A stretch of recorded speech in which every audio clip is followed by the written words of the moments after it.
सब पत्रकार बंधु को मेरी और मेरी टीम की तरफ से नमस्कार, स्वागत और धन्यवाद। आज की जो प्रेस वार्ता है, ये जो प्रेस वार्ता है ये संजीव शर्मा और उसकी टीम नहीं कर रही है। ये जो प्रेस वार्ता है ये हम उन व्यापारियों की तरफ से कर रहे हैं जिन व्यापारियों ने हमें मौका दिया हुआ है ये काम करने का, जिन्होंने हमें वोट दिया है उनकी तरफ से है, और जिन्होंने हमें वोट नहीं दिया उनकी तरफ से ये आज अपनी प्रेस वार्ता करने जा रहे हैं। ऐसा है, परसों जो हमारी व्यापार मंडल की टीम बनी हुई है उधमपुर की, उन्होंने एक मैसेज सर्कुलेट किया कि हम एक सम्मेलन व्यापारियों का बुलाने जा रहे हैं, एक मीटिंग करने जा रहे हैं जिसमें हम ओथ सेरेमनी लेने वाले हैं और उस पर हम व्यापारियों का धन्यवाद करने वाले हैं। वो मैसेज हमें भी आया, हमें भी उन्हें टेलीफोनिक मैसेज किया, लेकिन अनफॉर्चुनेट मैं उस वक्त जहाँ नहीं था, मैं दिल्ली में था, तो मैं उस मीटिंग में मैं नहीं आ पाया। लेकिन मैंने सोशल मीडिया में और प्रेस मीडिया में जैसा मैंने जब देखा तो वो जो एक शपथ समारोह नहीं था, वो एक ऐसी मीटिंग थी जिसमें सभी व्यापारियों को हमारे गुमराह किया गया। हमारे व्यापार मंडल प्रेसिडेंट की तरफ से वो ऐसे किया गया। उस मीटिंग में उन्होंने एक अपनी एग्जीक्यूटिव कमेटी अनाउंस की। वो उनका प्रोवोकेट था, इसमें कोई दो राय नहीं है, वो उन्हीं को बनानी थी, वो जीते हुए थे, लेकिन जो उनका तरीका था वो व्यापारियों के हित का तरीका नहीं था। लेकिन चलो खैर, उन्होंने जो कमेटी बनाई है उसमें जो लोग वहाँ पे कमेटी में बने हैं उनका मैं आप सब की तरफ से, आप अपनी कमेटी की तरफ से मैं स्वागत करता हूँ। लेकिन उस कमेटी में कुछ ऐसा मेरा ऑब्जेक्शन है जो मैं आपके माध्यम से अपने व्यापारी भाइयों तक पहुँचाना चाहता हूँ। एक तो जो उन्होंने कमेटी बनाई है, उस कमेटी में कुछ ऐसे सदस्य भी आए जिनका हमारे व्यापार मंडल में रजिस्ट्रेशन नहीं था, तो वो भी एक इशू है। तो खैर उस पर हम इतना नहीं जाएंगे क्योंकि वो हमारे व्यापारी ही है, तो वो अगर काम करना चाहते हैं व्यापार हित के लिए तो हम उनका वेलकम करते हैं। लेकिन हद तो तब हो गई जब हमारे व्यापार मंडल प्रेसिडेंट ने उसी मंच से चेयरमैन की पोस्ट का अनाउंसमेंट किया। वो जो चेयरमैन की पोस्ट है वो शायद हमारे व्यापार मंडल के प्रेसिडेंट को मालूम नहीं है कि वो उस पोस्ट की कितनी अपनी एक रिस्पेक्ट है। वो एक रिप्यूटेड पोस्ट है और आने वाले समय में वो व्यापार मंडल को सुपरसीड कर सकती है। वो चेयरमैन की पोस्ट है। उसमें जब उन्होंने अनाउंसमेंट की मंच से खड़े होके, वो हमें और मुझे मेरे था व्यापारियों को अच्छी नहीं लगी। उस पर हमें काफ़ी व्यापारी ने फ़ोन किया। आज मैं उसी का संज्ञान लेते हुए वो एक प्रेस माध्यम से अपनी बात कहना चाहता हूँ। होना तो ये चाहिए था, जो चेयरमैन बनते हैं, जो इनका तरीका था, वो जो एग्जीक्यूटिव और तीन लोगों में से एक मेंबर जो है वो परसों व्यापार मंडल का चेयरमैन बन जाता है, जिसका हमें कड़े शब्दों में मैं इसका और मेरी कमेटी इसका खंडन करती है और इसका कंडेम्ड करती है। चेयरमैन वो लोग बनते, इसमें हमें कोई एतराज़ नहीं है।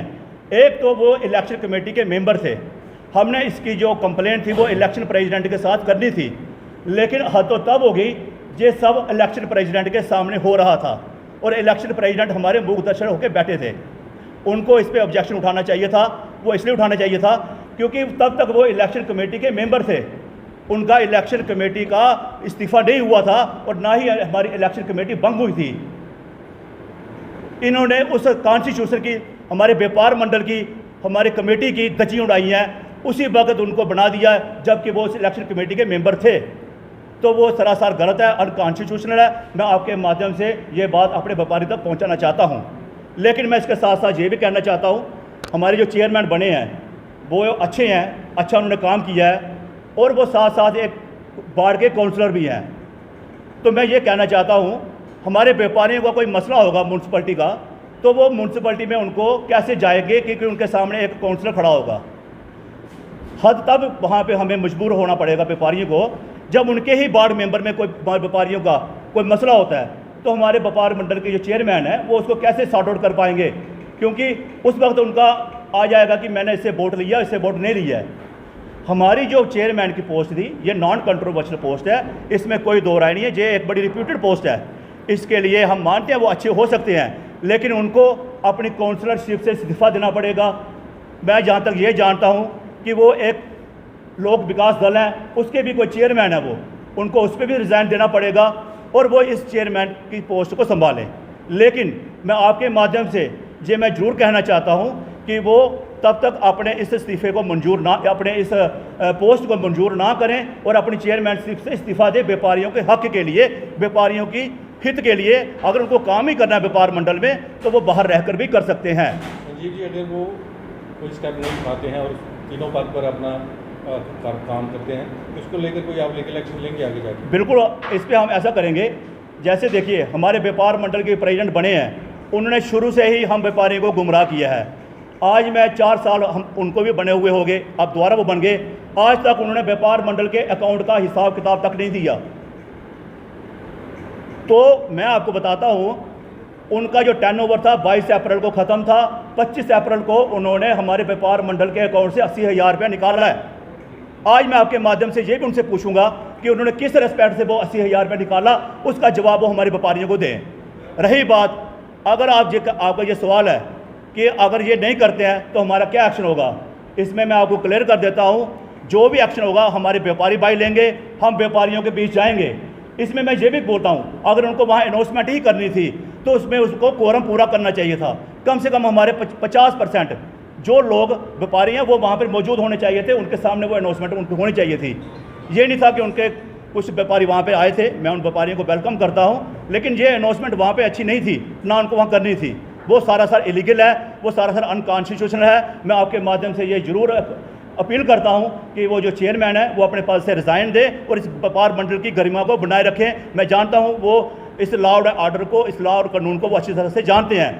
आपके माध्यम से मैं आज एक बात और कहना चाहता हूँ, जो हमारे व्यापार मंडल के प्रेसिडेंट हैं वो डिक्टेटरशिप के हिसाब से काम कर रहे हैं। हमारा व्यापार मंडल का एक ग्रुप बना हुआ है जिसमें हमारे ग्रुप एडमिन थे, काफ़ी लोग थे, और आज वो ग्रुप एडमिन सिर्फ एक जितेंद्र बर्मानी रह गया उस व्यापार मंडल के ग्रुप में। क्यों? हिंदुस्तान की पार्लियामेंट में लीडर ऑफ द अपोजिशन को पूरी रिस्पेक्ट दी जाती है। इनका खुद का कहना है कि हम मिलकर काम करेंगे। कहाँ गया इनका मिलकर काम करना? अगर ये अच्छा बात होती, मेरे से बात करते कि संजीव जी आप भी लोगों के नुमाइंदे हैं, आप बताइए कि किस हिसाब से हम अपनी कमेटी बनाएं। ऐसा इन्होंने कुछ नहीं किया। इन्होंने मुझे पूरा मौका दिया है कि इस शहर में अपोजिशन हो, और मैं आज अच्छे तरीके से अपोजिशन करूंगा, इसमें कोई दो राय नहीं है। इस व्यापार मंडल का जो कॉमन कॉन्स्टिट्यूशन होगा उसको हम उठाएंगे। अगर वो मानेंगे आपके पत्रकार माध्यम से, अच्छी बात है। आने वाले समय में हम सड़कों पे उतरेंगे और इस व्यापार मंडल के खिलाफ एडमिनिस्ट्रेशन तक जाएंगे। जम्मू रजिस्ट्रार ऑफिस में जहां ये व्यापार मंडल रजिस्टर्ड हुआ है वहां तक जाएंगे और लोगों के बीच जाएंगे, और इस व्यापार मंडल के खिलाफ जो हमसे बन पाएगा हम वो अपोजिशन के नाते खूब अच्छी तरह से उसको जोर शोर से उठाएंगे। यही हमारे आज की बात है। धन्यवाद। जय हिंद, जय भारत।